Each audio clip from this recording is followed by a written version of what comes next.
In the year 1861, the American South was a landscape of profound and simmering contradictions, a place where the very air seemed thick with unspoken tensions. It was a world built on a foundation of brutal certainties, yet haunted by a deep and abiding fear of the unknown. Here, justice was not a concept but a commodity, dispensed by the powerful and denied to the powerless. For those who toiled under the oppressive sun, hope was a dangerous luxury. Instead, they nurtured something far older and more patient, a belief in a reckoning that would not be delivered by the hands of men, but would rise from the very soil they worked, a slow, grinding force that moved not on foot, but on wheels. It was a whispered prophecy, a dark article of faith that promised everything built on suffering would one day be crushed beneath the turning of its own history. If the shadowed corridors of the past are where you seek understanding, and you are new to this archive, consider subscribing to join our circle of researchers and ensure these stories are never silenced. The heat of that Mississippi summer was a physical entity, a smothering blanket of humidity and shimmering light that descended upon the land shortly after dawn and did not relent until long after dusk.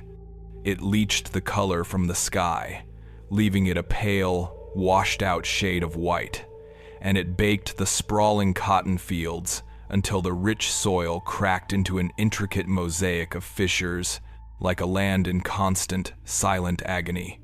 The air was a thick, syrupy medium through which sound traveled sluggishly and smells lingered for hours.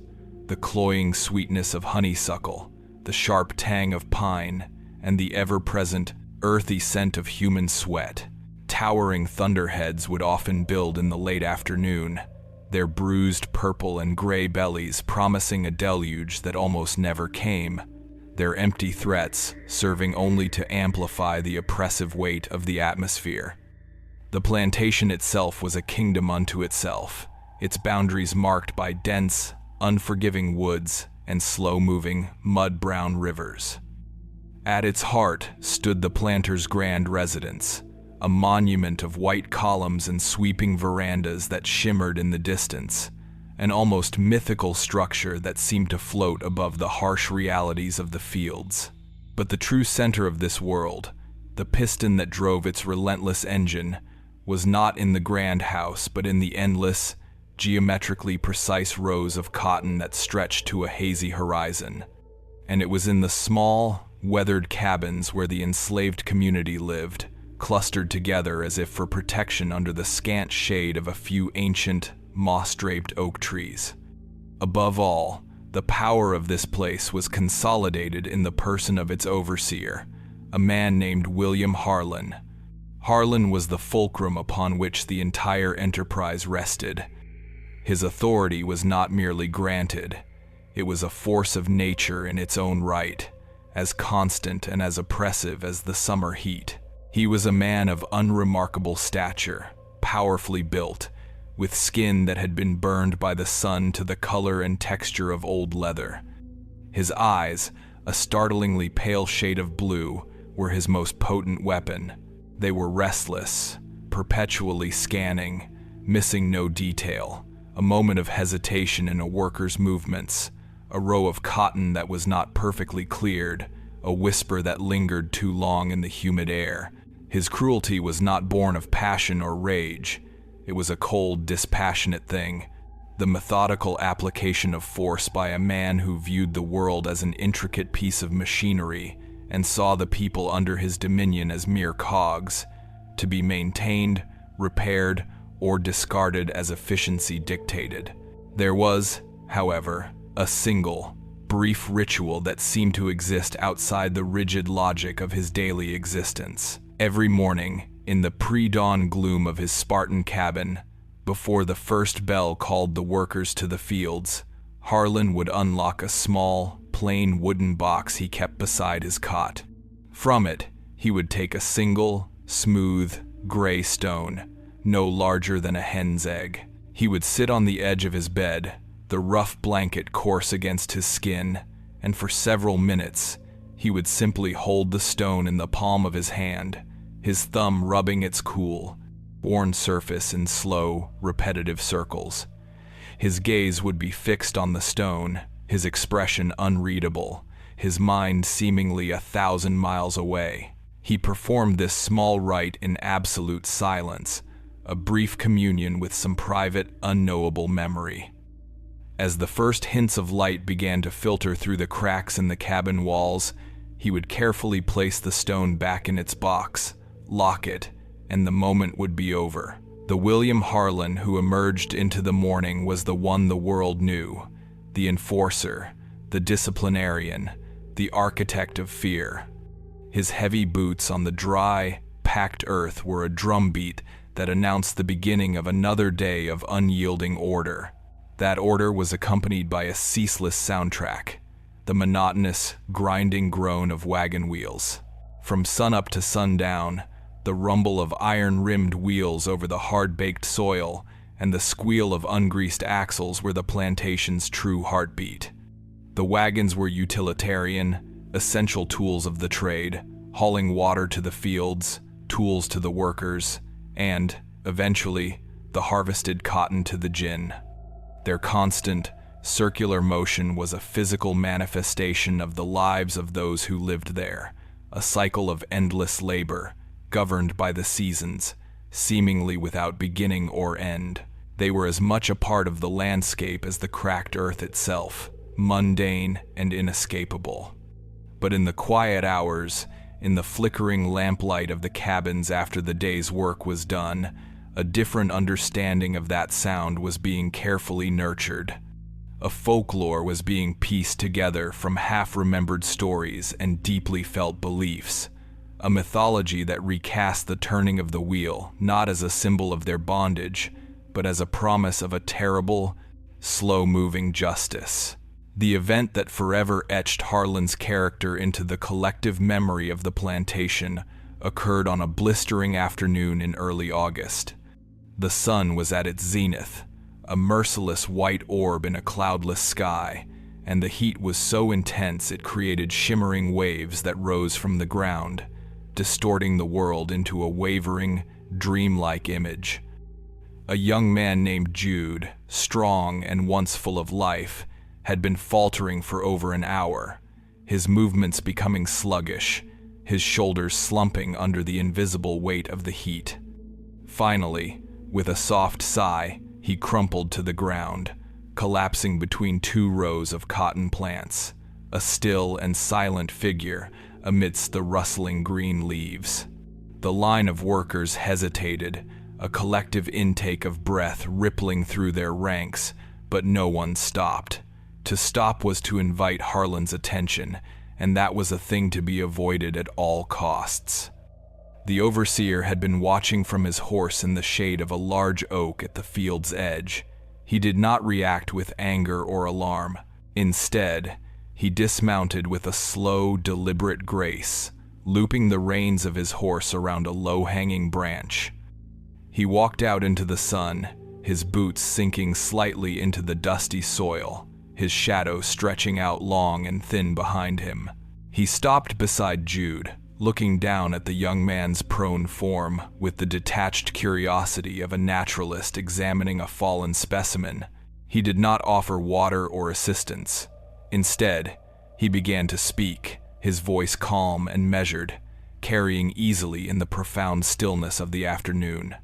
He told the assembled workers that what they were witnessing was not an accident of the Sunday. He explained, in his cold, rational tone, that it was a failure of the will. He said that the body was a tool, and like any tool, it was subject to the mind that controlled it.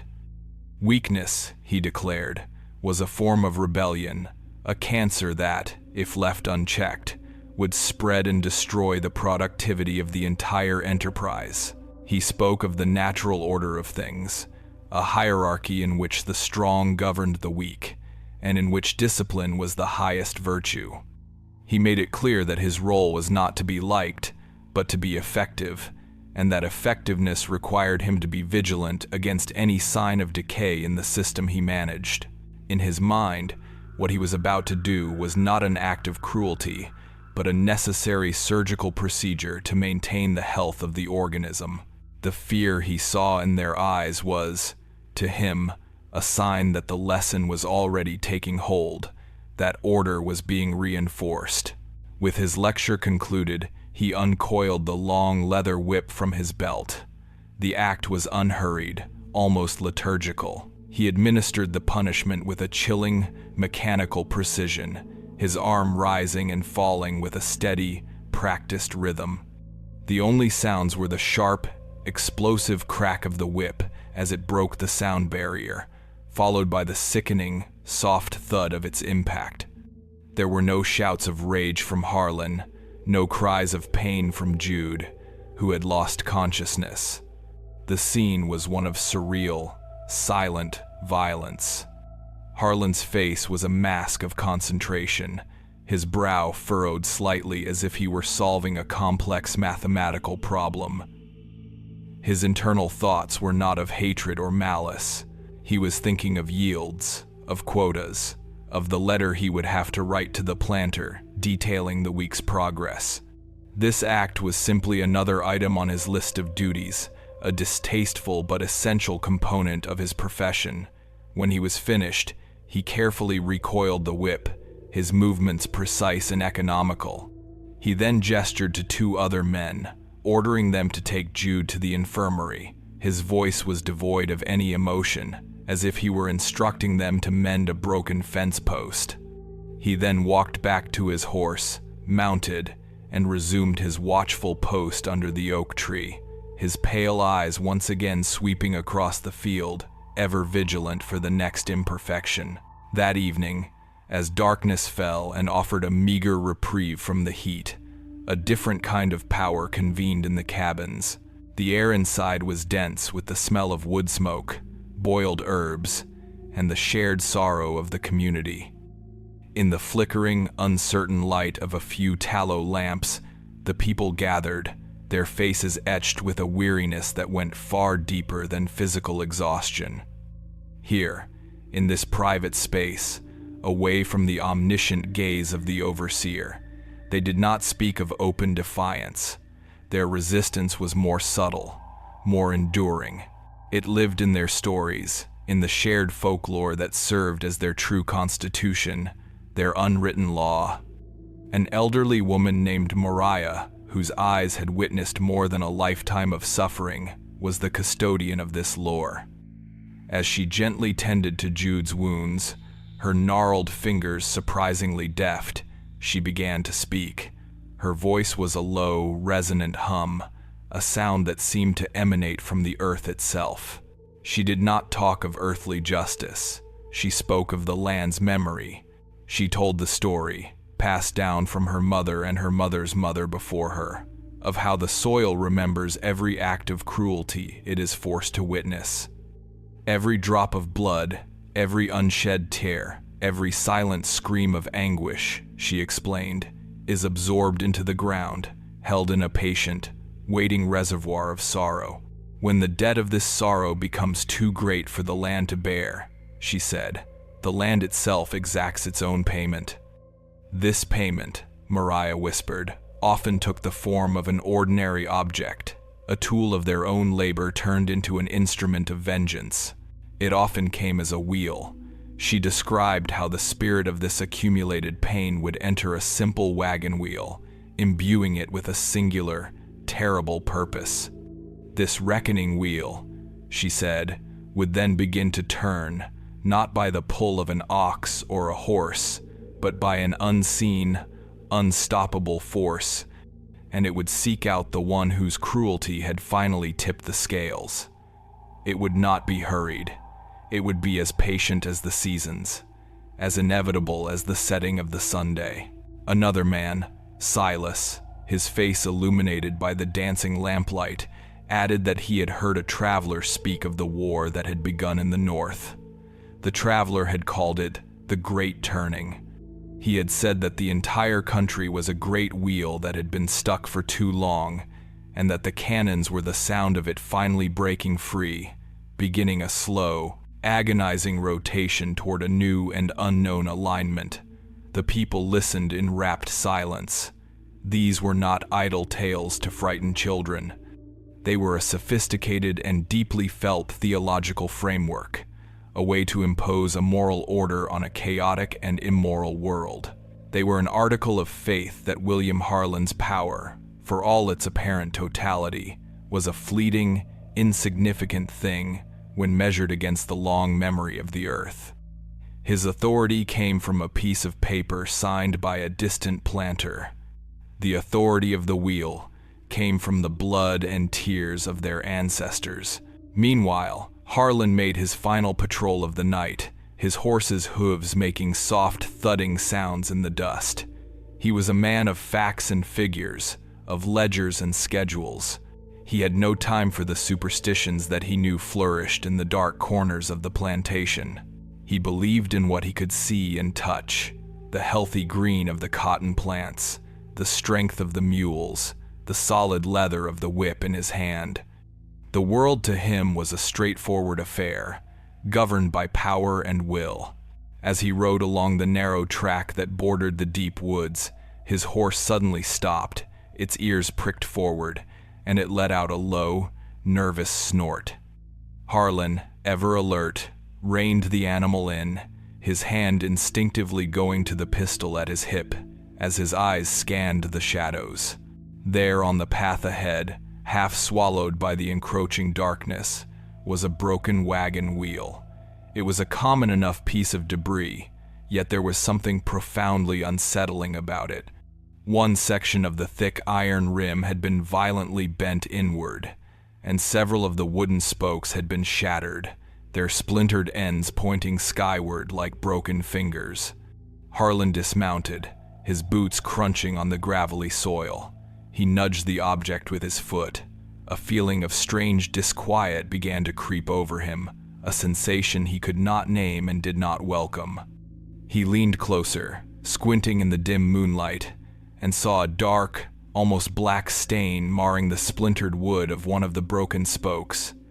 He told himself it was pitch from a pine tree or axle grease. But in the back of his methodical mind, an unbidden thought took shape. It looked like old, dried blood. A sudden gust of wind, cool and out of place in the humid night, swept through the clearing.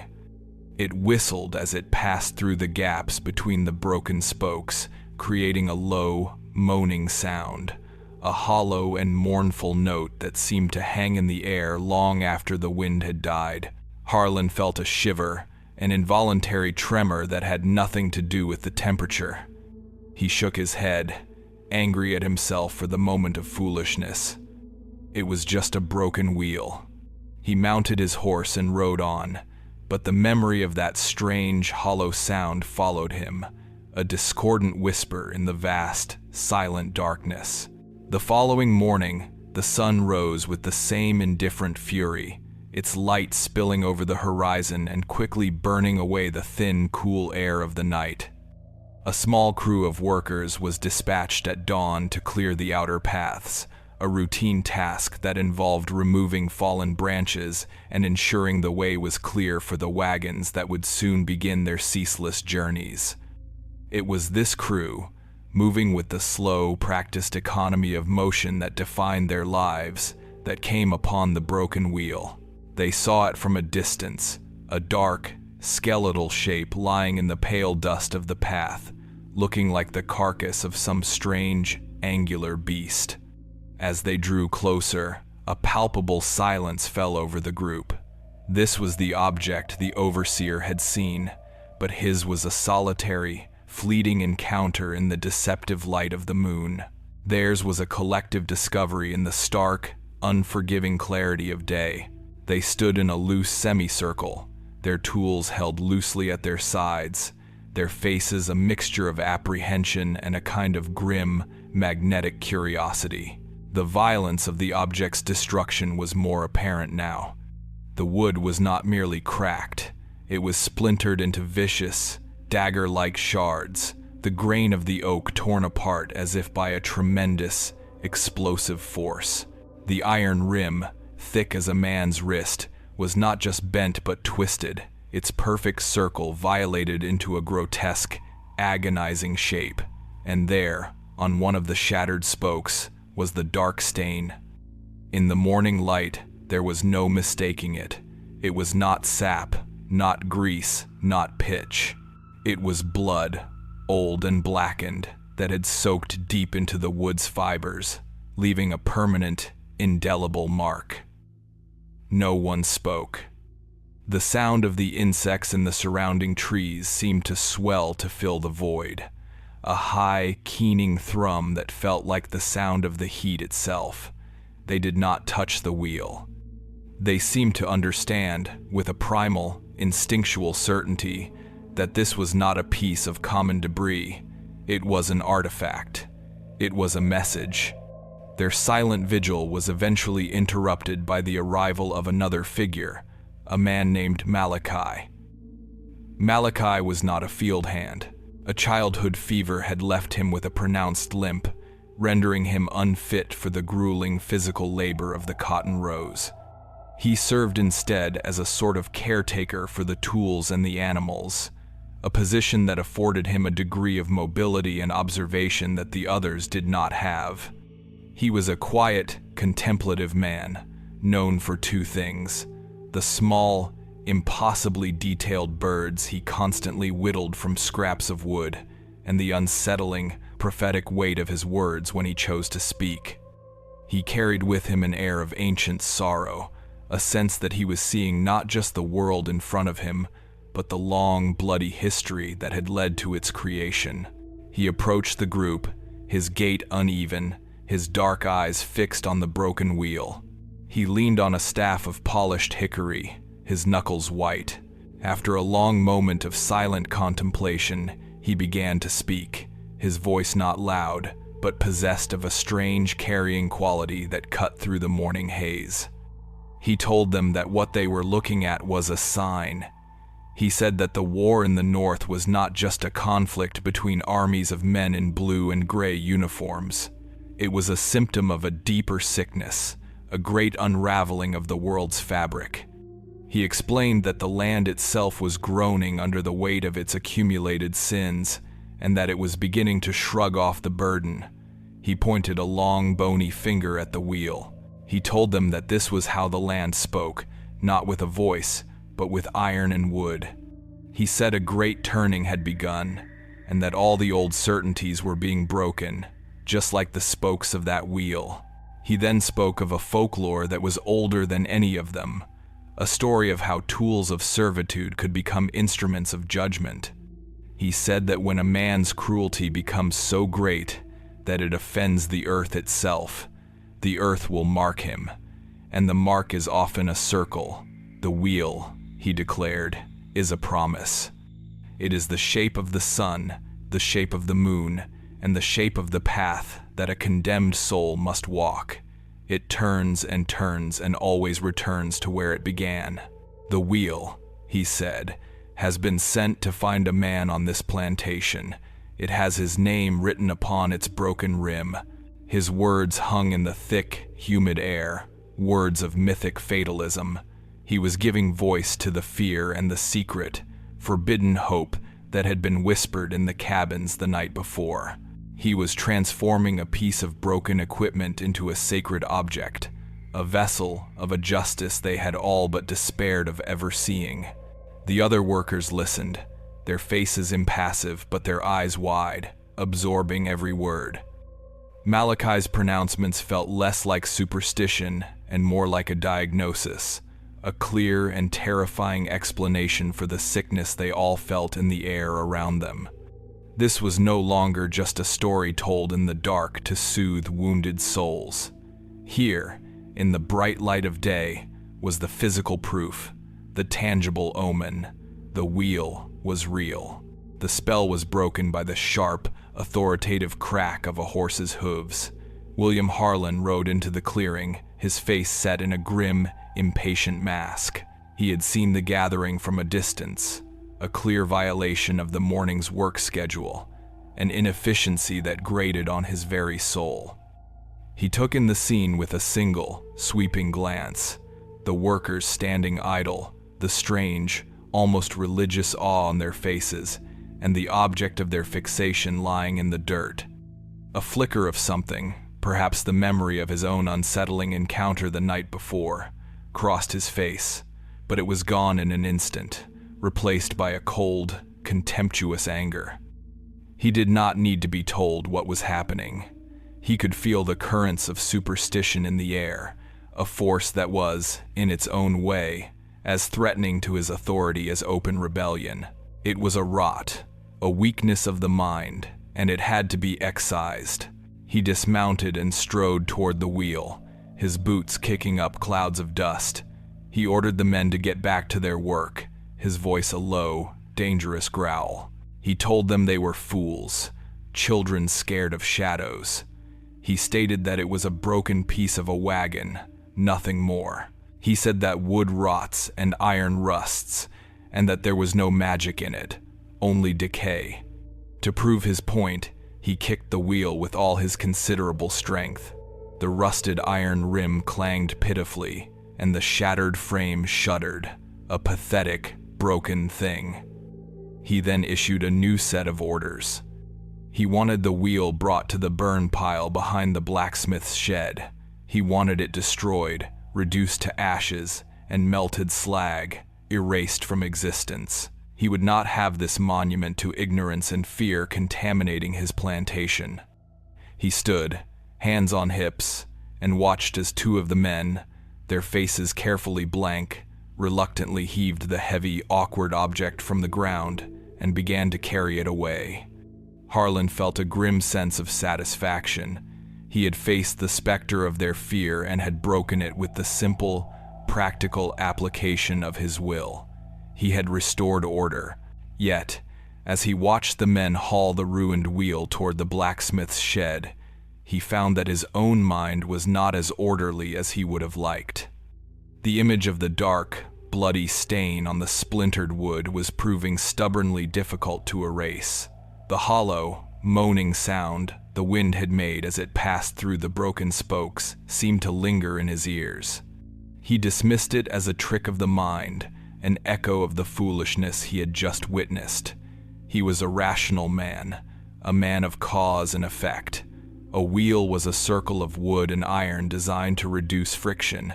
It had no will, no memory, no purpose other than what men gave it. The stories the workers told themselves were the desperate fantasies of a powerless people, a way to endure a world they could not control. He, on the other hand, was a controller. His world was one of tangible forces: weather, crop disease, human laziness.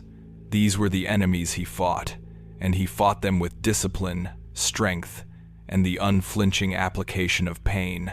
He would not, could not, allow himself to be troubled by a ghost story.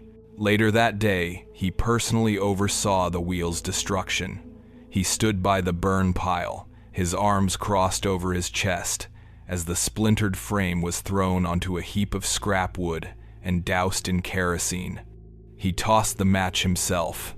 The flames erupted with a hungry roar, a whoosh of orange and yellow that sent a column of thick, black, oily smoke into the placid blue sky. The fire consumed the dry, ancient wood with incredible speed, the flames wrapping around the spokes like fiery serpents.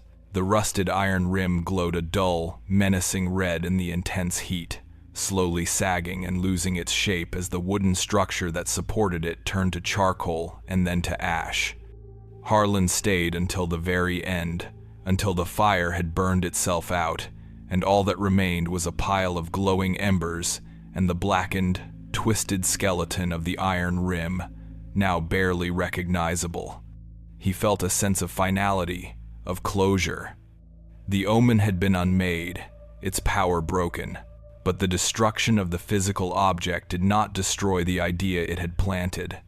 In the days that followed, William Harlan began to experience a subtle but profound shift in his perception of the world. It began with sound. He would be sitting alone in his cabin at night, going over the day's ledgers, and he would hear it, the distinct, unmistakable creak of a heavy wagon wheel turning slowly just outside his window. The first few times it happened, he would stand, grab the shotgun he kept by the door, and step outside into the night, his heart pounding with a strange mixture of fear and aggression. But there was never anything there. The path would be empty, bathed in the pale, silent light of the moon. The only sound would be the ceaseless chirping of the crickets, a sound that now seemed to him to be mocking, its rhythmic chirr-chirr, a distorted echo of a turning, squealing axle. He started hearing it during the day as well. He would be riding through the fields, the sun beating down on him, and from a distant, empty stretch of road, he would hear the faint, ghostly rumble of an approaching wagon. He would rein in his horse, his eyes scanning the horizon, but the road would remain stubbornly, unnaturally empty. He told himself it was the wind, or perhaps the rumble of distant thunder, or even the sound of the cannons from the far-off war finally reaching them. But the sound was too specific, too familiar. It was the sound that had been the backdrop to his entire life on the plantation, the sound of labor and control. Now, it had detached itself from its source. It had become a phantom, a sound that existed only for him. His unease began to curdle into a constant, low-grade paranoia.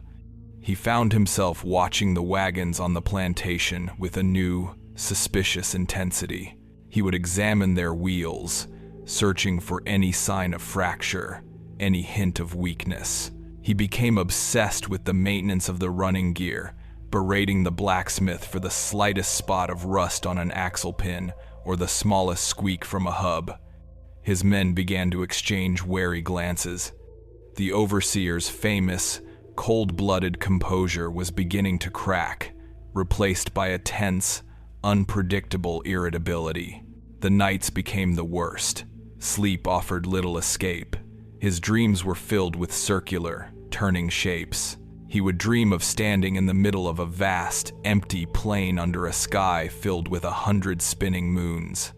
He would dream of being pursued by a single, massive wagon wheel, rolling inexorably toward him, leaving a deep, bloody groove in the earth in its wake. He would wake up in the dark, his body drenched in sweat, the phantom sound of a creaking wheel echoing in the silence of his cabin. He began to feel as if he were being watched, not by a person, but by the landscape itself. The circular patterns in a spider's web, the round top of a barrel, the very shape of the sun in the sky. All of it seemed to him to be a part of a vast, silent conspiracy. A network of symbols all pointing to the same, terrifying conclusion. He was caught in something that he could not fight with his whip or his will. His internal struggle manifested as an increased ferocity toward the workers. He pushed them harder, his punishments becoming more frequent and more severe. It was as if he were trying to reassert his dominance over the physical world in order to silence the rebellion that was taking place in his own mind. He needed to prove, to himself as much as to them, that he was still in control. But his efforts had the opposite effect. Every lash of his whip, every harsh word, only served to deepen the conviction among the enslaved community. They watched his unraveling with quiet, knowing eyes. They saw the dark circles under his eyes, the way he would flinch at the sound of an approaching cart. They knew Malachi's prophecy was coming to pass. The wheel had found its man, and it was beginning its slow, patient work. The transition from a symbolic omen to a tangible threat began to take shape near the end of the week. A large supply wagon, one of the heaviest on the plantation, was being loaded with barrels of salted meat and sacks of flour, destined for a neighboring estate. The work was being done under Harlan's direct, agitated supervision. One of the loaders, a man named Isaac, pointed out that one of the rear wheels of the wagon seemed to be sitting at a slight, unnatural angle. He suggested that the axle bearing might be cracked. Harlan, who was already on edge, His nerves, frayed by another sleepless night, flew into a rage. He accused Isaac of trying to shirk his duties, of inventing problems to slow down the work. He stalked over to the wheel, gave it a cursory glance, and declared that it was perfectly fine. He told Isaac that he was the overseer precisely because he knew the difference between a real problem and a lazy excuse. He ordered them to finish loading the wagon at once. His authority could not be questioned, not now. To admit to a flaw in the wagon would be to admit to a flaw in his own judgment, to concede that the world was not as orderly and predictable as he needed it to be. He watched, with a defiant glare, as the last heavy sack was thrown onto the wagon, the vehicle groaning under the immense weight. The slightly canted wheel took the strain, a faint, almost inaudible creak of protest coming from its hub, a sound that only Harlan, in his heightened state of auditory awareness, seemed to notice. The journey began under a sky the color of a fresh bruise. A storm had passed through in the dead of night, a violent, theatrical display of lightning and percussive thunder that had done little to break the heat, but had succeeded in turning the plantation's dirt roads into thick, treacherous ribbons of red clay mud. The air was now unnervingly still, heavy with the smell of damp earth and ozone, and the world seemed to be holding its breath. The supply wagon, laden with its heavy cargo, moved with a torturous slowness, its wheels sinking deep into the viscous slurry, each rotation accompanied by a grotesque sucking sound as it pulled free. The two mules strained against their harnesses, their muscles bunched and quivering, their breath pluming in the thick, humid air. William Harlan rode alongside the wagon, his horse picking its way carefully through the mire. He had insisted on personally overseeing this delivery, a decision born of a desperate, gnawing need to prove that his will was still the most powerful force on this land. He was acutely aware of the wagon's left rear wheel. He did not look at it, but he felt its presence as a kind of physical ache in his own body. With every labored turn, it issued a chorus of small, tortured sounds. A low, rhythmic groan from the hub where the axle was seated, a high-pitched squeal of wood complaining against iron.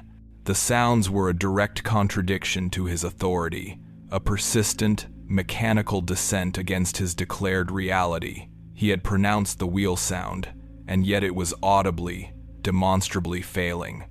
He tried to block out the noise, focusing instead on the rhythmic plodding of his horse, on the steady, familiar creak of his own saddle leather.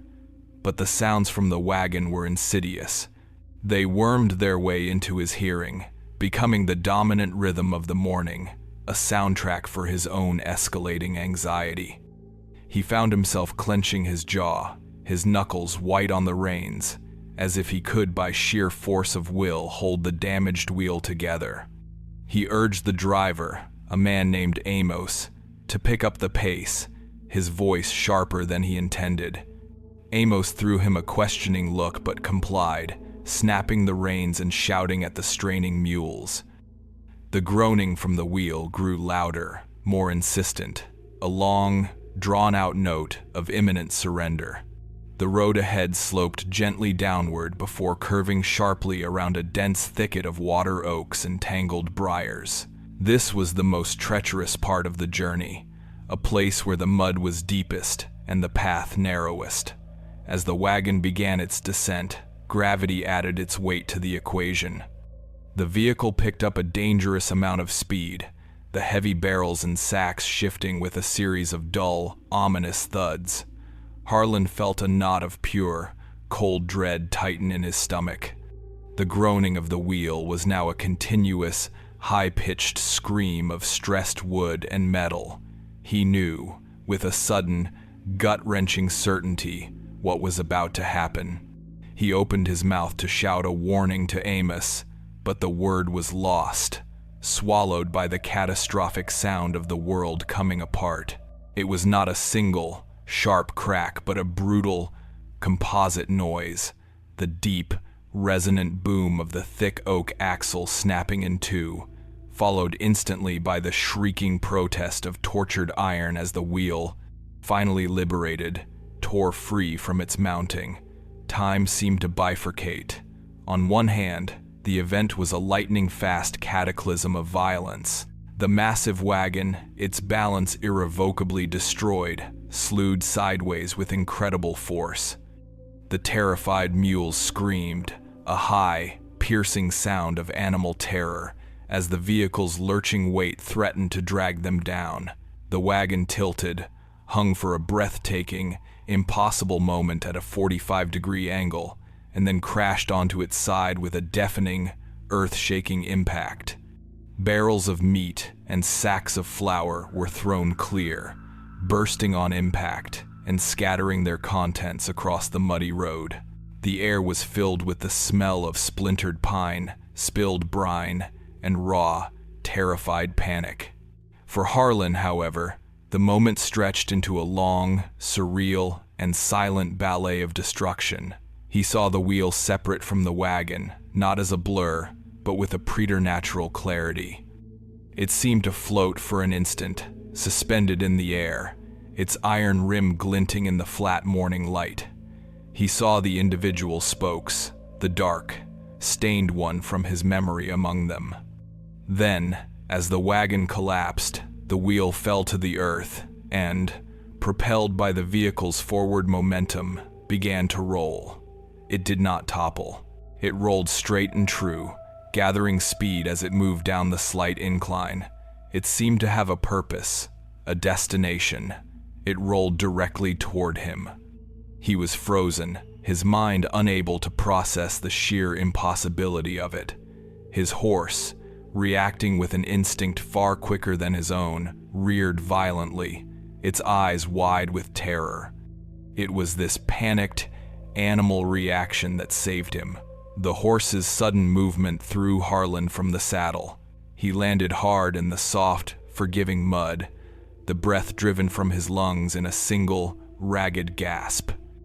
A split second later, the heavy wheel, now a black spinning disc of iron and wood, hurtled through the exact space where he and his horse had just been.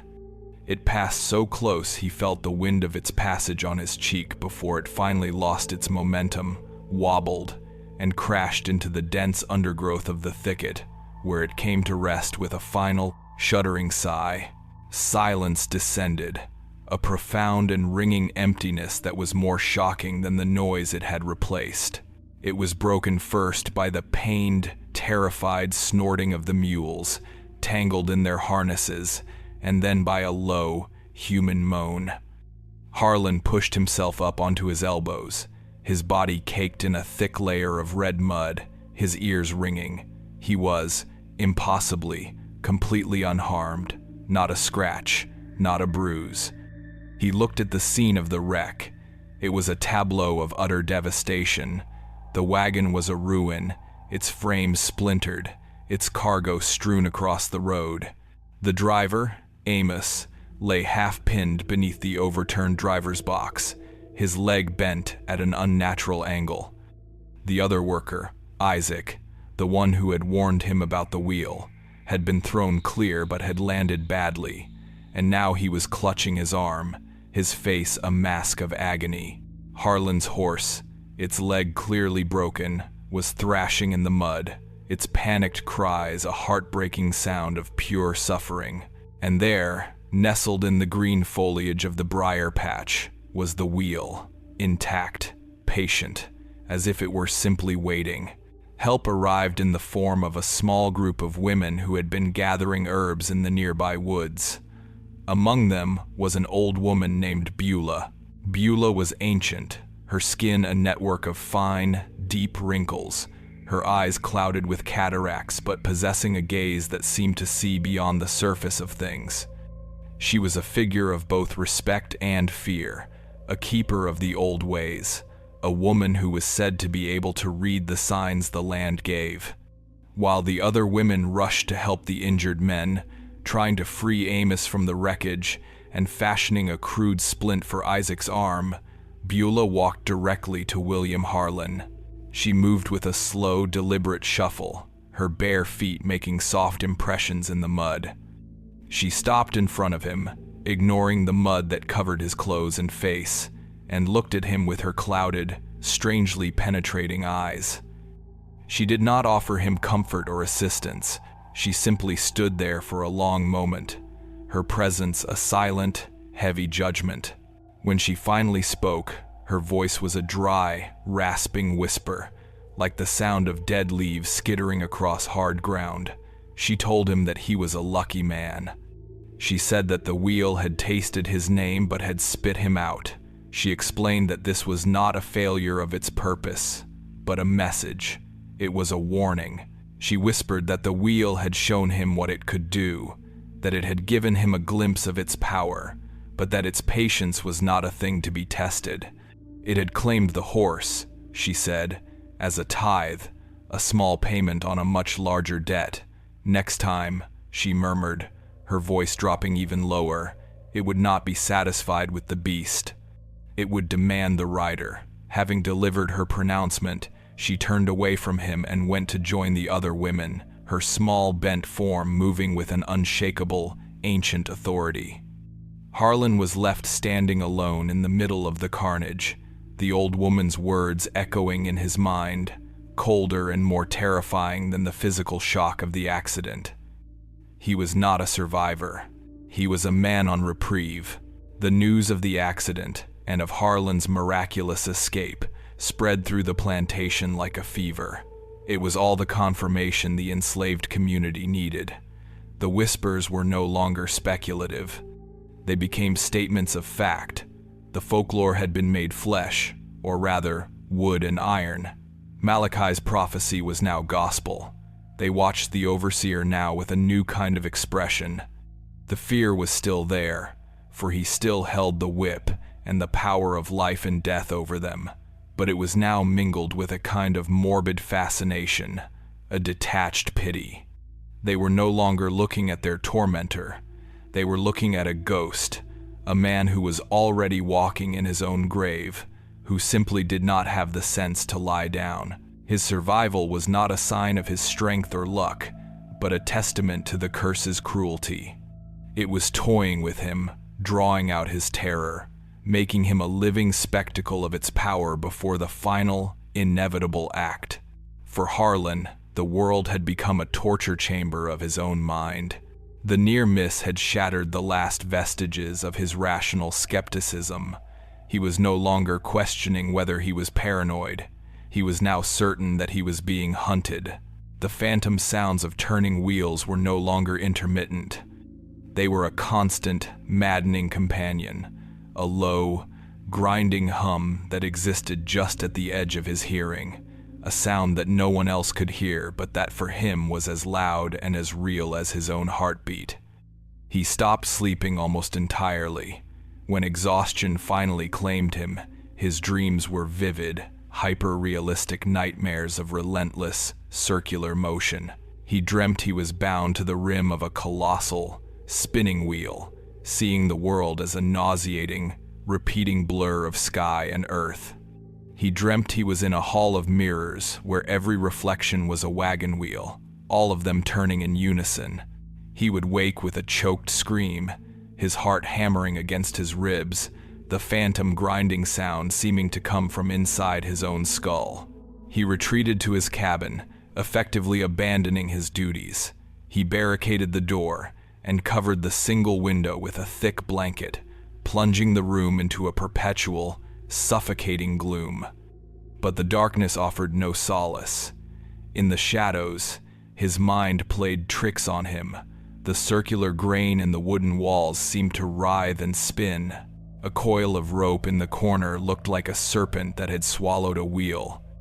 He became a prisoner in his own small home, yet the thing that haunted him was inside with him, an inseparable part of his own consciousness.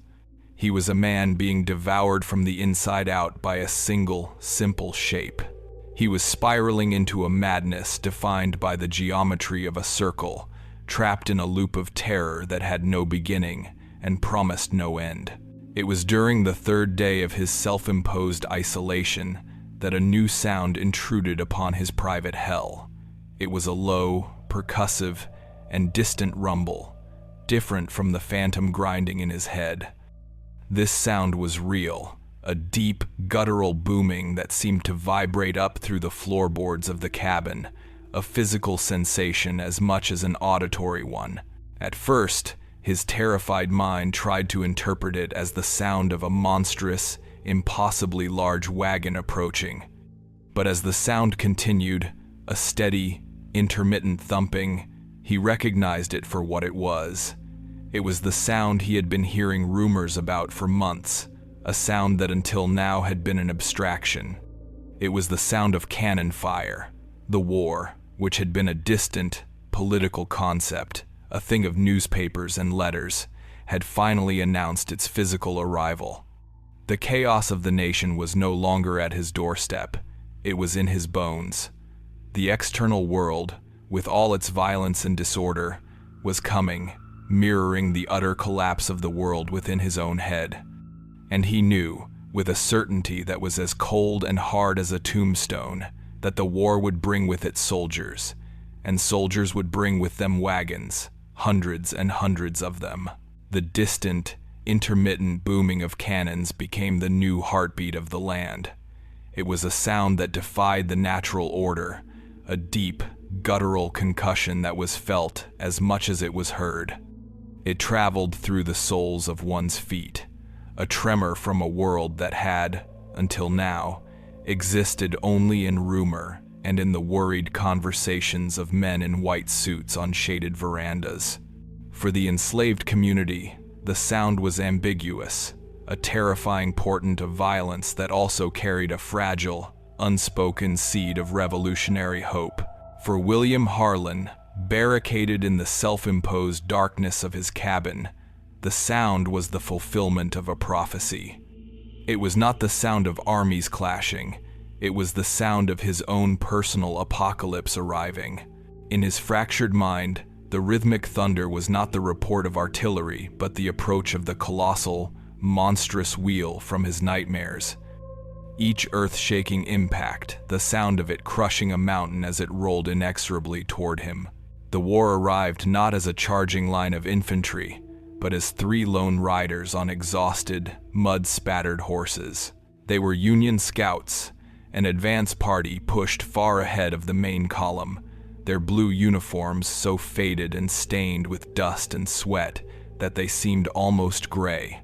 They carried themselves with the lean, wary confidence of men who had lived in the saddle for weeks, their eyes constantly scanning, assessing, missing nothing.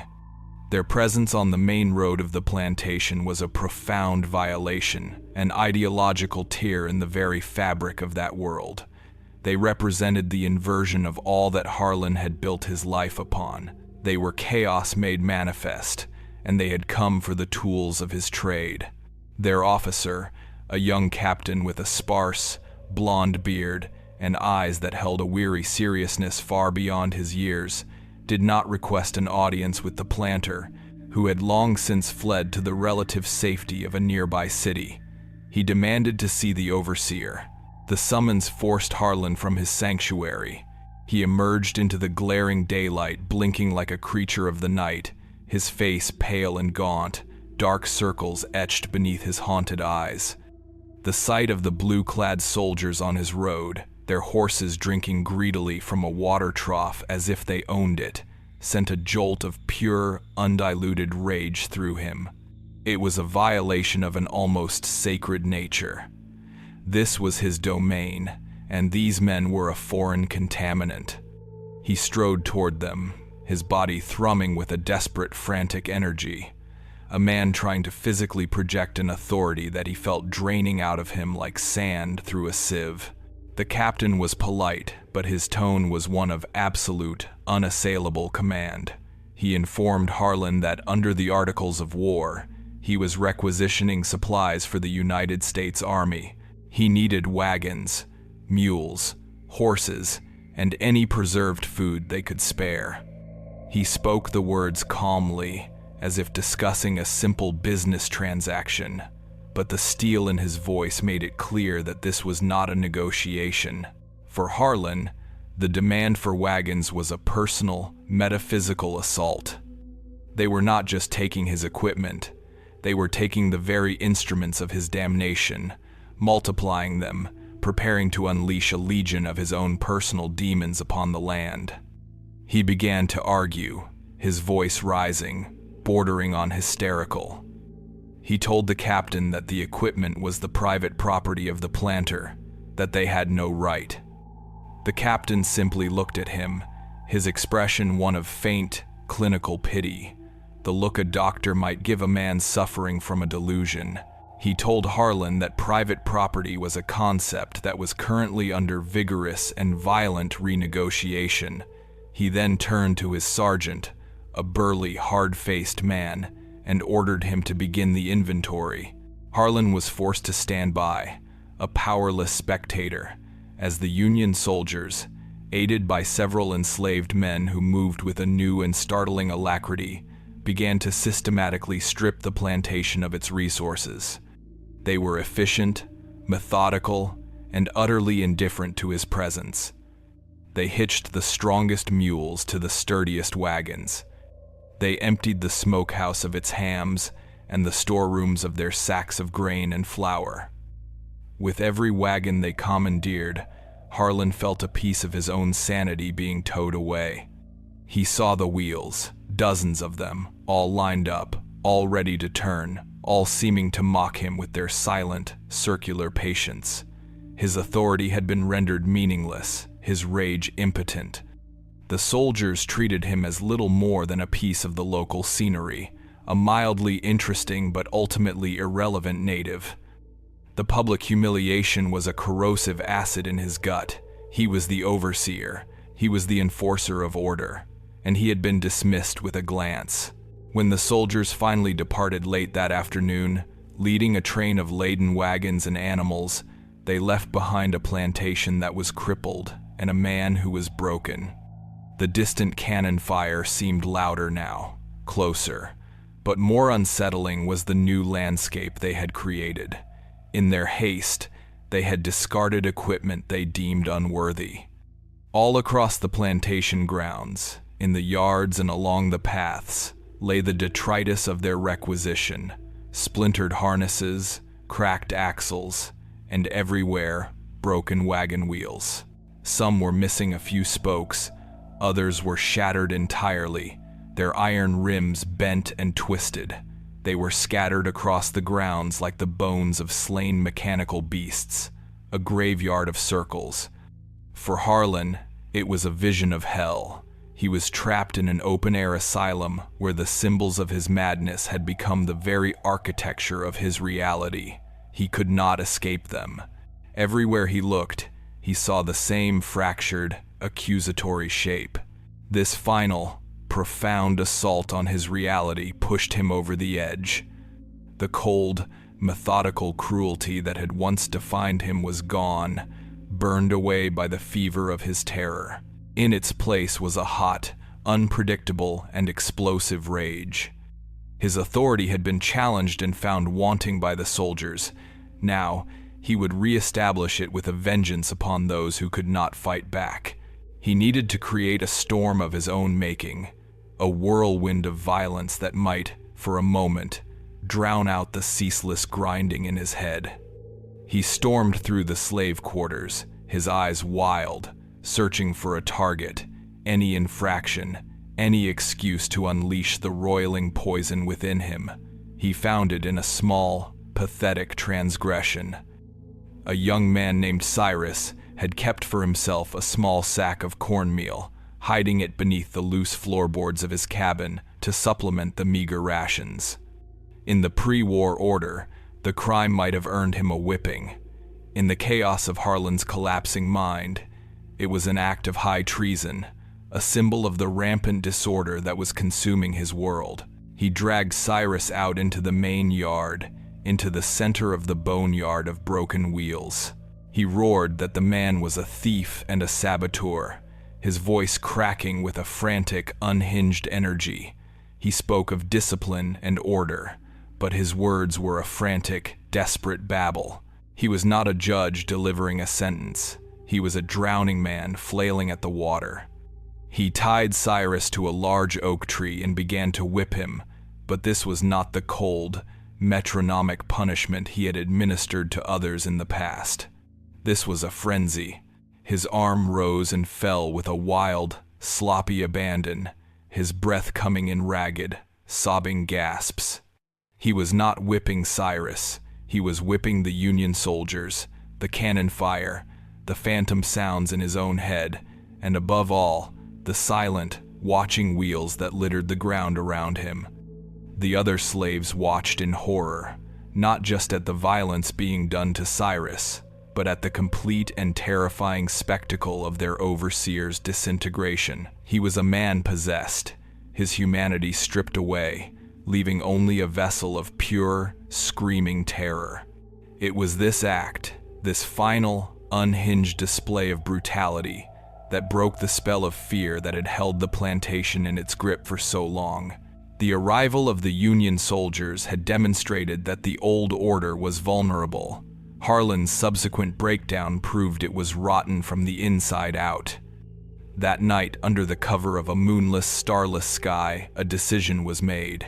Cyrus, his back a latticework of raw, bleeding wounds, was cut down from the tree by his brother and a few other brave souls.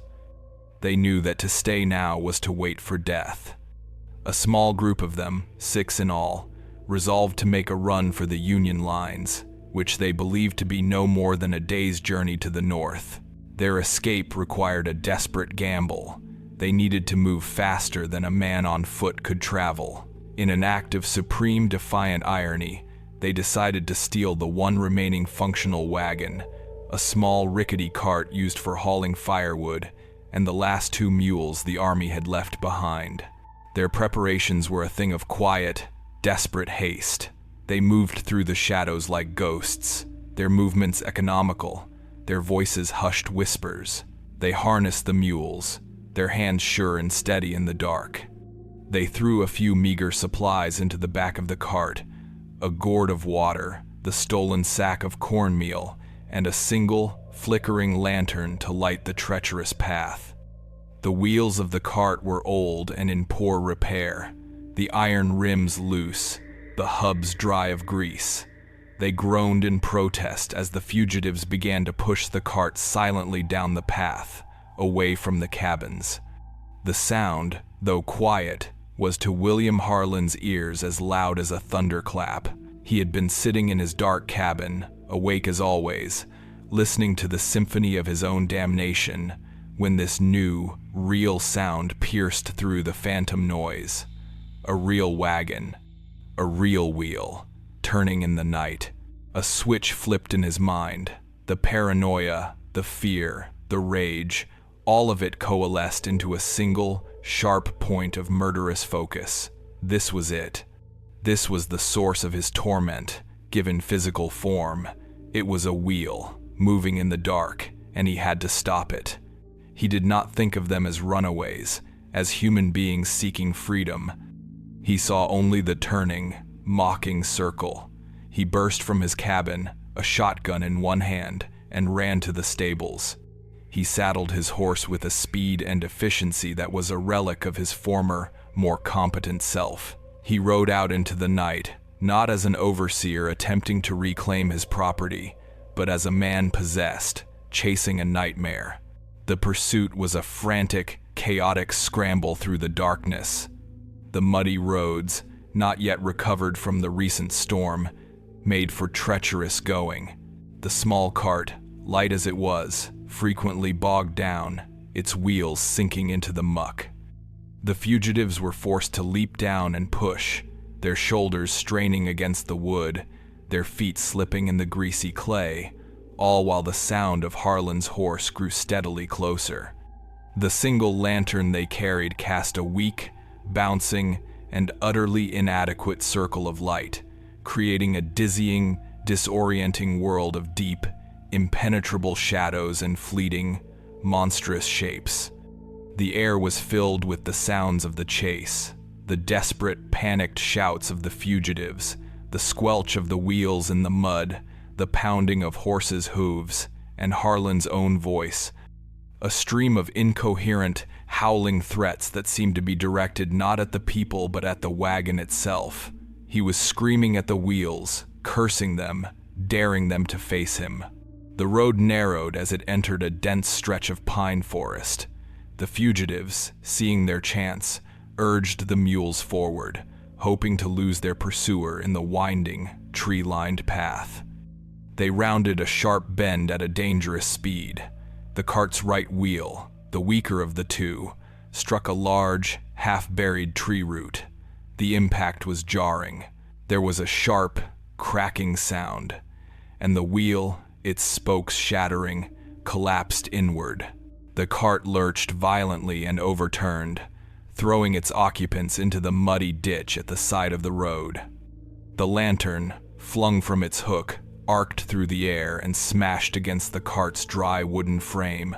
The glass shattered, and the lit wick, bathed in spilled kerosene, instantly ignited the wood. Flames erupted with a terrifying, explosive whoosh, the fire feeding greedily on the dry pine. The night was suddenly illuminated by a scene of spectacular, hellish chaos. The fugitives, bruised but alive, scrambled away from the growing inferno, disappearing into the protective darkness of the forest. A moment later, Harlan burst through the trees on his horse. Blinded by the sudden, brilliant light of the fire, he rode directly into the wreck.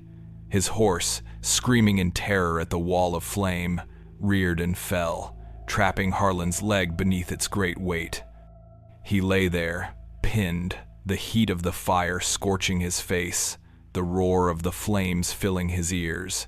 He was surrounded by the thing he feared most, a burning, collapsing wagon. The remaining wheel, silhouetted against the inferno, turned slowly in the heat-driven air, a black, circular specter in a world of orange and red. He did not scream. He simply lay there, trapped and conscious, watching the fire consume the instrument of his obsession.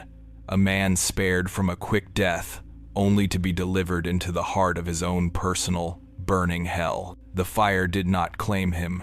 He was pulled from the wreckage by a patrol of Confederate soldiers who, drawn by the pillar of flame and smoke that stained the night sky, arrived just as the burning wagon was beginning to collapse in on itself. They found him half-conscious, his leg badly broken, his face and hands blistered by the intense heat, his mind a scorched and desolate landscape.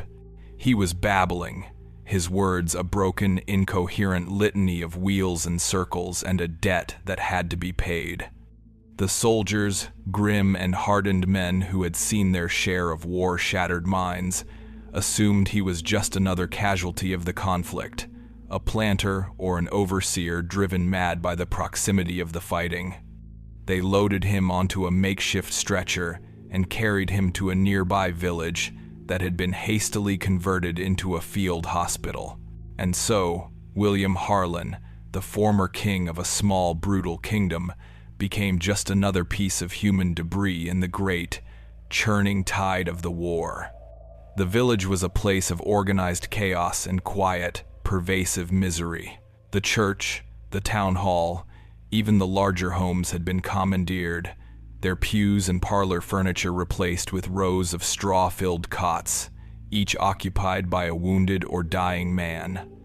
The air was thick with the cloying, metallic smell of blood, the sharp, antiseptic scent of carbolic acid, and the low, constant hum of human suffering. For Harlan, this new environment was not a sanctuary. It was a continuation of his nightmare, merely rendered in a different medium. The doctors and orderlies who moved between the cots with their lanterns were, to his fractured perception, shadowy figures turning the entire world into a great, groaning wheel of pain.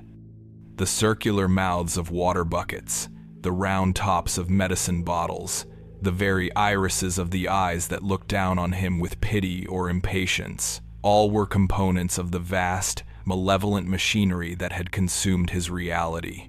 His leg was set, crudely but effectively, and bound in stiff, plaster-soaked bandages. The burns on his skin were treated with salves that did little to soothe the fire within his mind. He rarely spoke, and when he did, his words were cryptic and disturbing. He would whisper to himself for hours, his gaze fixed on a point on the ceiling, his lips moving in a silent, frantic recitation. He warned the other wounded men in the cots beside him to stay away from the roads, to listen for the creaking sound that came before the end. He told a young, feverish boy that he was marked by the circle and that it would follow him even after death. The other patients learned to leave him alone, to create a small island of isolation around his cot. They saw him as a man haunted by the specter of war, a common enough sight. They did not understand that the war he was fighting was a private one, waged not against an army in blue, but against a fundamental shape of the universe. As the weeks bled into one another, his physical wounds began to heal. The bone in his leg started to knit. The raw, red skin of his burns slowly faded to a landscape of pale, puckered scars. But as his body mended, his mind disintegrated further. The phantom sounds, once a torment, had become his only reality. The grinding of the unseen wheel was now a constant, internal hum, the baseline frequency of his existence. He no longer needed external triggers. His own mind had become a self-sustaining engine of horror. He began to see things. In the deepest hours of the night, when the only light was a single lantern at the far end of the ward, he would see them turning in the shadows. He would see a wagon wheel, its spokes made of human bone, its rim dripping with a dark, viscous fluid, roll silently out from under his own cot, pass slowly down the aisle between the rows of wounded men, and then dissolve into the darkness near the door. He never cried out. His terror had moved beyond the point of expression. He would simply watch, his body rigid, his breath held, a silent, solitary witness to the phantasmagoric parade of his own damnation. The whispers in the village began to mirror the whispers that had once circulated in the slave quarters of the plantation. The locals who helped at the hospital, the women who brought thin broth and clean bandages, saw the look in his eyes. They saw the way he would flinch and stare at an empty corner of the room, the way his hands would tremble if a wooden bucket was placed too close to his bed. They began to speak of him not as a madman, but as a man who was cursed, a man who had seen something he was not meant to see. They said he was marked for death, that he had brought a dark omen with him into their village, and some even began to make signs to ward off evil when they passed his cot. He had escaped the plantation, but he had not escaped its judgment. The folklore of the oppressed, which he had once dismissed as the ignorant ramblings of a lesser people, had followed him, its tendrils reaching into this new place, its verdict being passed on the lips of strangers. He had become his own ghost story. His isolation was absolute. He was a man adrift on a sea of his own making, his only companions the spectral visions that his mind relentlessly generated. The grinding sound became more complex, more detailed.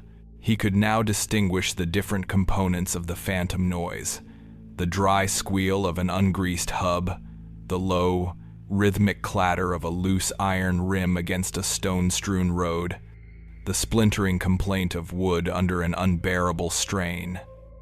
It was as if his auditory hallucinations were becoming more refined, more exquisitely tailored to his personal terror.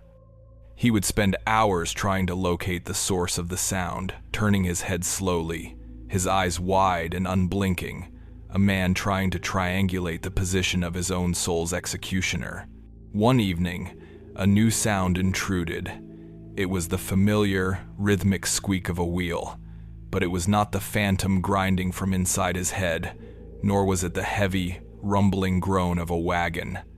It was a small, high-pitched, and very real sound. An orderly was pushing a small cart down the aisle, collecting dirty bandages. The cart had one squeaky wheel. As the sound drew closer, Harlan's entire body went rigid. He pushed himself up in his cot, his eyes locked on the approaching cart, his face a mask of pure, primal terror. This was it. The form was different, small, innocuous, almost comical, but the sound was a clear, unmistakable message. It had found him again. It had tracked him to this place of healing, and was now mocking him with this pathetic, miniaturized version of itself. He began to whimper, a low, animal sound of utter despair. The orderly, a young man weary from a long day of dealing with death and delirium, simply told him to be quiet and continued on his way, oblivious to the existential drama that was unfolding in the overseer's mind. This small, mundane event was the final catalyst. Harlan became convinced that he could not stay in the village. The wheel knew where he was. It could take any form, could disguise itself as a piece of hospital equipment. But it was here, and it was closing in. He had to move. He had to escape. That night, fueled by a surge of adrenaline-laced paranoia, he made his plan. His leg was still weak, encased in its plaster cast, but he could put some weight on it. He waited until the ward was silent, until the breathing of the other men had settled into the slow, shallow rhythm of medicated sleep. He slowly, painfully, swung his legs over the side of the cot, his teeth clenched against the jolt of pain from his broken limb. Using the cot for support, he pulled himself to a standing position. He found a discarded crutch leaning against the wall, a piece of rough-hewn wood that would serve his purpose. He began his slow, agonizing journey out of the hospital.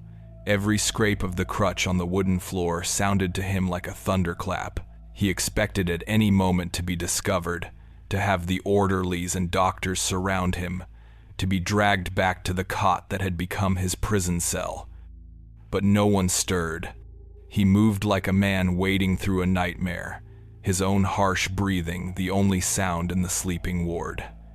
He reached the door and slipped out into the cool, damp night air. The village was dark, the only light coming from a sliver of moon that occasionally broke through a thick blanket of clouds. For a moment, he felt a flicker of triumph. He had done it. He had escaped. But then he looked at the ground. During the day, a local farmer had driven his cart through the village, his horse's hooves and the cart's wheels leaving deep, clear tracks in the muddy road. And there, directly in front of him, carved into the dirt with perfect geometric precision, were the circular grooves of the wheels. They were everywhere, a network of intersecting and overlapping circles, a silent, damning calligraphy that seemed to have been written just for him. He saw it now. There was no escape. The road itself was the instrument of the curse. To walk upon any road was to walk upon the symbol of his doom. To flee was simply to follow the path that had been laid out for him. He let out a soft, choked sob, a sound of utter and complete surrender. He was a man trapped not in a room, but in the very concept of a journey.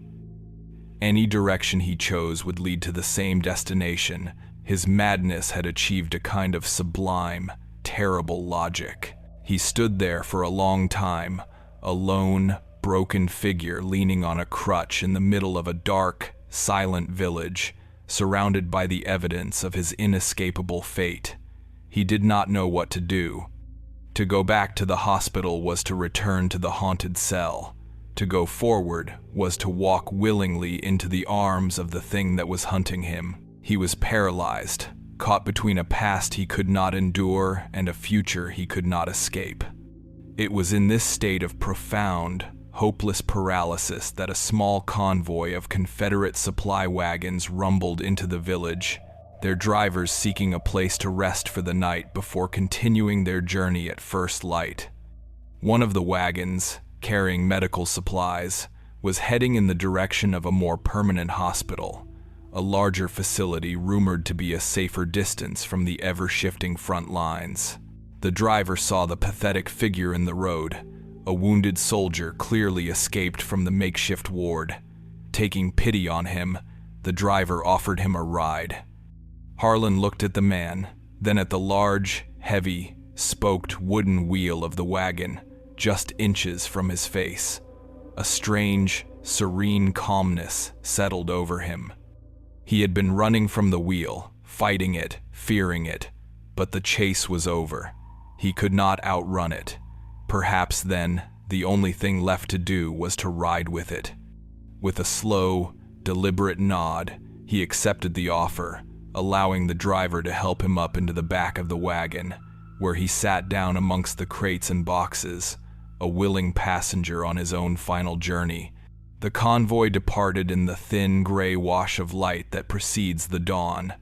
The air was cool and carried the scent of wood smoke and damp earth, a temporary truce from the oppressive heat that would soon descend. William Harlan sat propped against a stack of canvas-wrapped crates in the back of the supply wagon, a still, silent figure amidst the quiet bustle of departure. The strange serenity that had settled over him in the village street had not left him. It was a hollow, placid state, the kind of peace that comes not from hope, but from the complete and utter absence of it. The years of struggle, the frantic internal battle against the encroaching madness, had finally ceased. He was no longer a participant in his own life, but a passenger, an object being transported to its final, preordained destination. He felt the rough, splintery texture of the wooden planks beneath his fingertips and the coarse weave of the canvas against his back. He listened to the jingle of harnesses, the low, murmuring voices of the soldiers, and the soft, rhythmic stamp of mule hooves in the mud. These were the last sounds of the world, and he observed them with the detached curiosity of a man listening to a song he had never heard before and would never hear again. The wagon he was in was old, its timbers scarred and weathered by years of hard use. It was a veteran of countless journeys, a carrier of burdens, a silent witness to the relentless toil that defined this land. As the driver snapped the reins and called out to the mules, the wagon gave a great, groaning shudder and began to move. Harlan felt the initial lurch in the pit of his stomach, a familiar sensation that now carried a profound and final significance. He was in motion. He was in the belly of the beast. The wheels began to turn on the muddy road, the sound a low, steady, sucking squelch, a rhythm that was at once both mundane and deeply liturgical. He looked over the side of the wagon and watched the ground moving past. He saw the interwoven tracks of countless other wheels that had passed this way, a great, complex tapestry of circles etched into the land, and he understood, with a chilling, passionless clarity, that he was simply following a path that had been laid down for him long ago. As the sun climbed higher, burning the morning mist off the fields, the convoy settled into the monotonous rhythm of its journey. The landscape they passed through was one of quiet devastation. Fences were torn down, fields lay fallow and choked with weeds, and the occasional burned-out shell of a farmhouse stood as a stark, skeletal monument to the war's passage. The soldiers in the wagon with Harlan were young men, their faces already old with the things they had seen. They paid the broken man in their midst little mind. They spoke to one another in low tones, their conversation a disjointed collage of army life. One soldier, a boy from Tennessee with a fuzz of blonde hair on his chin, said he worried more about dysentery than he did about Union bullets. Another, a grim-faced man from Alabama, reported that he had heard that the rations were being cut again and that soon they would be lucky to get hardtack that was not full of weevils. Their words were small, human concerns, the mundane anxieties of survival, and they floated around Harlan like ghosts, echoes from a world to which he no longer belonged. He did not hear them. He was listening to a different conversation, a more intimate and ancient one. He was listening to the wheel. It was the wheel directly beneath him, the left rear wheel of the wagon. At first, Its sound was indistinguishable from the others, part of the general chorus of creaks, groans, and rumbles that made up the convoy's song. But as the miles wore on, a new and distinct voice began to emerge from it. It was a small, insistent sound, a dry, rhythmic clicking. It was not the phantom grinding from inside his own skull. This was a real, physical noise, an imperfection in the turning. It was the sound of a small, hairline crack in one of the thick wooden spokes, a tiny fissure that with every single rotation of the wheel, with every jolt from a rock or a rut in the road, was being pried open just a little bit wider. The clicking was a countdown. Harlan turned his head slowly, his gaze falling on the heavy planking of the wagon bed. He knew the wheel was there, just on the other side of the wood, turning and speaking its private language to him. He did not feel fear. He felt a kind of quiet recognition, the way a man might recognize the face of an old acquaintance he had been expecting to meet on a long journey. The young soldier from Tennessee noticed the sound as well. He commented that it sounded like they had a loose stone caught in the rim. The older soldier from Alabama leaned over the side, squinted at the turning wheel for a moment, and then spat a stream of tobacco juice into the dust. He said it was nothing, just an old wagon complaining about the road. He added that every wagon on this road was complaining, and that as long as the wheel kept turning, it was not their concern. Their concern was the next meal and the next horizon. They dismissed the sound, turning their attention back to their own worries. But Harlan continued to listen. The clicking grew more frequent, and now it was accompanied by a faint, high-pitched, splintering sound, like a tree groaning just before it falls. He knew the internal structure of the spoke was beginning to fail, its strong, fibrous integrity surrendering millimeter by millimeter to the relentless stress of the journey. He closed his eyes. He could picture it in his mind, the crack spreading like a dark vein through the heart of the old oak, the iron rim flexing with each rotation, putting more and more pressure on the weakening point.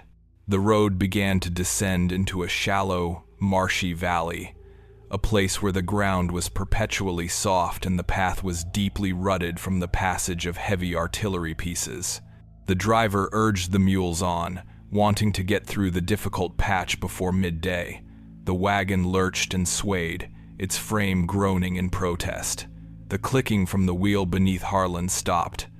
It was replaced by a single, sharp, and shockingly loud crack, like the sound of a rifle shot. The young soldier swore in surprise. The wagon gave a violent, sickening lurch to the left as the compromised spoke finally shattered completely. The weight it had been bearing was instantly transferred to the remaining spokes, an impossible, catastrophic burden.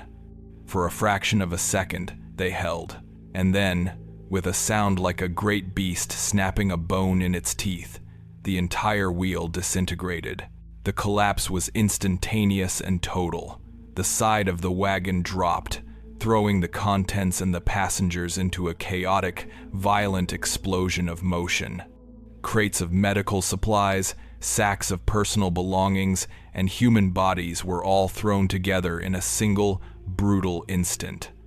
Harlan was launched sideways, his body arcing through the air. In that long, silent moment of flight, he saw the world with a final, lucid clarity. He saw the shocked, terrified face of the young soldier from Tennessee. He saw the tops of the cypress trees against a washed-out blue sky. He saw the other wagons in the convoy, their drivers already pulling back on the reins, their faces masks of alarm, and he saw the wheel. The iron rim, now freed from its shattered wooden hub, had a momentum of its own. It hit the ground, bounced once, and then, impossibly, began to roll forward, propelled by the last forward motion of the dying wagon. Harlan landed hard on the muddy bank at the side of the road, the impact driving the air from his lungs. His broken leg, the one that had been so carefully set, twisted beneath him, and he felt a sharp, white-hot lance of pain as the bone broke again.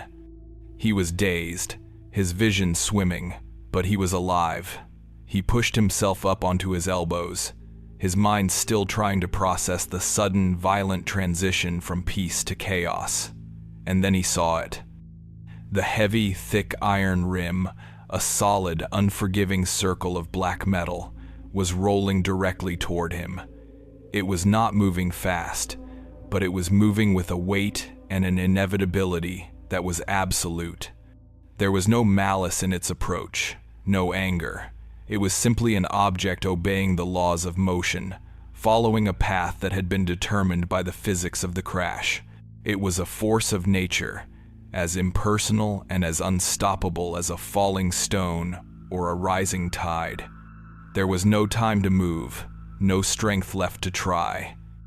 He simply lay there, his head turned, and watched it come. The moment seemed to stretch into an eternity. The grinding in his head, the phantom noise that had been his constant companion for so long, ceased.